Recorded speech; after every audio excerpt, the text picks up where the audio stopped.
claimed that Plainfield, Wisconsin was a small-town paradise. In the fall of 1957, it was home to about 700 people, a quiet, hard-working place on the windswept flatlands of central Wisconsin. They had the main hardware store for that area, a food market. They had a restaurant or two, a saloon. There was nothing that would distinguish it from, you know, probably 100 other communities in Wisconsin. Farmer. Edward Gein had lived most of his life in a farmhouse with his mother and his brother Henry outside of Plainfield, Wisconsin. His father died when Ed was a child. Bible-pounding Mother Gein always warned her sons that all women were sinful. Just stay on the farm. Ed considered her a saint. As an adult, Ed's brother Henry started to disagree with this view of Mother. He told the now-grown Ed that he was too attached to their mother, a mama's boy. Henry Gein died shortly after that during a forest fire. Ed was the last person to see him alive. Mother Gein died after a series of strokes in 1945. Ed sealed off her bedroom and the parlor as a weird shrine, living only in his kitchen and his bedroom, immersing himself in books about anatomy, Nazi atrocities, South Sea Island cannibals, and true crime stories. A government subsidy meant he no longer had to tend the farm. Occasionally, he hired himself out to his neighbors. Some of Plainfield's 700 other residents called him Weird Ed. He would give them a funny smile at odd times, but nobody paid much attention to the harmless 5'5" farmer. According to Ed, he convinced another local farmhand named Gus to help him with some work. That work was grave robbing. Old Gus and Ed dug up the bodies of women and carried them back to Ed's farmhouse. Ed told his friend only that he was doing experiments. Few people ever entered this lonely farmhouse. Brave boys would try to peer into the house because Ed said he kept shrunken heads in there.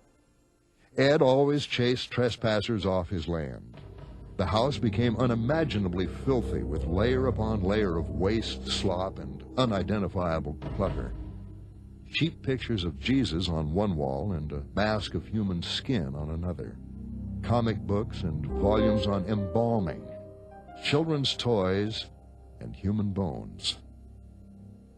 One night in 1954, Ed walked into a saloon in nearby Pine Grove, deserted except for the owner, Mary Hogan, who physically resembled Ed's mother, but whose body attitude reflected Ed's image of a scarlet woman.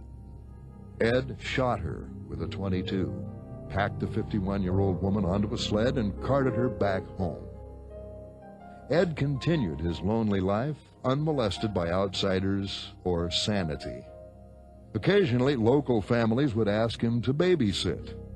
He was always there to help out. In November 1957, Ed hung around Warden's hardware store in Plainfield.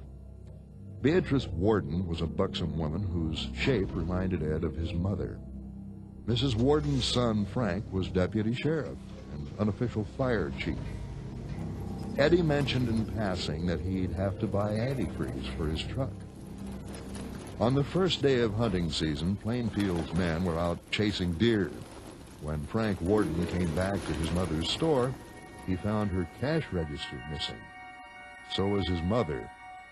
There was a blood stain on the floor and a receipt for antifreeze.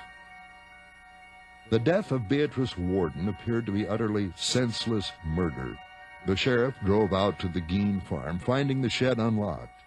Hanging from the rafters, upside down, was the headless body of Beatrice Warden, slit open like a butchered animal.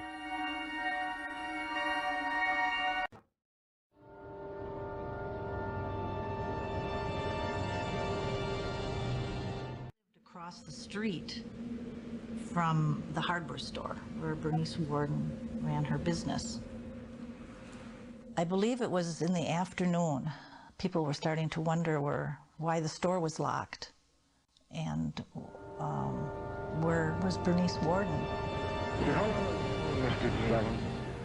7 years. What kind of a man did you know him as? Well, look, man, he's a nice man, just like anybody else.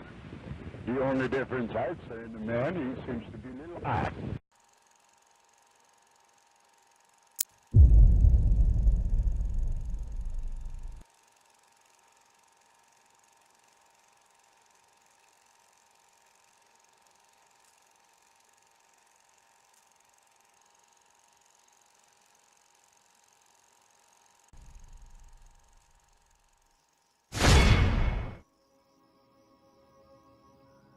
The nurses all agreed that he seemed like a nice, harmless little man.